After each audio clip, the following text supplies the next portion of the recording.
So many ACT and SAT opportunities scrapped this year because of the pandemic. What's it mean for students looking to further their education and get into the college of their choice?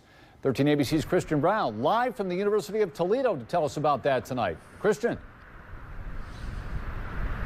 Willie, many universities like the University of Toledo are accommodating students by making these tests optional.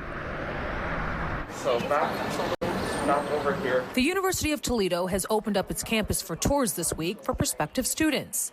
Some of them may not have had the opportunity to take the SAT or ACT because of COVID-19. We were actually the first public university in Ohio this year to implement a test optional admission policy for those seniors that recently graduated, and we've decided to extend that into a permanent policy for even the rising seniors that will be applying to attend college next year. Many universities across the country are following suit. There's a lot of anxiety around testing in general, but when you add the fact that a lot of tests were canceled, students are just really trying to figure it out and seeing what colleges and universities are adapting to them. Greg Owens is the founder of STARS Test Prep and Tutoring. He says these tests still matter. But test optional is not the same as test blind. Test blind means that schools aren't even looking at the ACT or SAT, but test optional means that you have an option to submit your scores or not. Experts say if you want a scholarship, these tests are still important. And I think that standardized tests still serve their place and their purpose. And so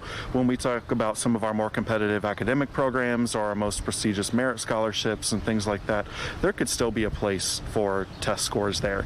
Test optional does have a perk for kids who don't test well. If you feel like, I have a 4.5 GPA, but I have a 21 on the ACT, that probably doesn't match as much. So I would definitely go the test optional route if your scores aren't matching the rest of your academic profile. After several cancellations, college admission tests will be administered again in July and August.